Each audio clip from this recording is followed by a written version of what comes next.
San Diego Congressmen Darrell, Issa, and Scott Peters don't have much in common beyond being the incumbents in San Diego County's only seriously contested congressional races.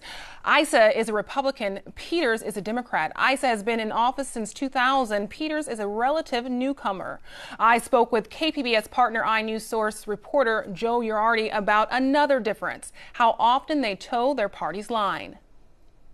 Joe, you reviewed data and saw how often Congressman Scott Peters and Congressman Darrell Issa voted against their party. Starting with Peters, what did you find? Right, so Scott Peters voted against the majority of his fellow House Democrats a little more than 12% of the time in the current Congress, which started last January. That might not seem like much, but it's actually more than twice the average for House Democrats, and it's more frequently than all but 29 other members of the House. So why does he tend to go the other way? Well, it sort of depends who you asked. I spoke with Congressman Peters, and he said, I'm really just voting my conscience. I'm an independent thinker. That's what I told people when I first ran for the seat. I vote in the best interest of my country and of my district. I also spoke with Carl Luna, professor of politics, San Diego Mesa College, and he said, sure, but also it doesn't hurt that it's a real moderate district. It's pretty much evenly split, Republican, Democrat, Independent. So having a moderate, kind of independent-minded voting record is a good thing to run on. And what about Congressman Issa?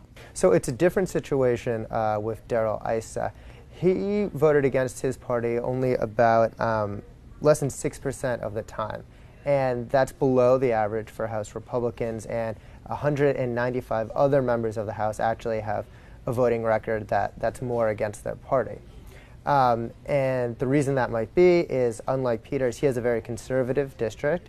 Having like a straight line kind of party voting record is something that could play well with conservative voters back home, and it has worked for him for a while. He was first elected in 2000 and has been comfortably reelected every 2 years since then, up until this year. And what's happening now?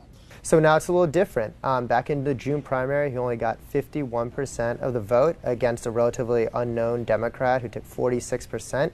I asked Carl Luna, the political science professor, what changed, and he said, well, kind of very quietly, the district became more diverse, less conservative, and also Darrell Issa was a real strong Trump backer for many months now. Maybe turned off a lot of independent-minded voters, and so now that same reliably conservative voting record that was really good for him for a long time, it doesn't look so good to people back home in his district.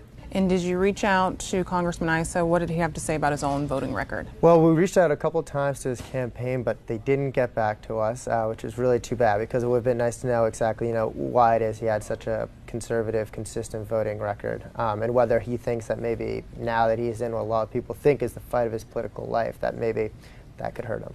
Thank you so much, Joe. Hey, no problem.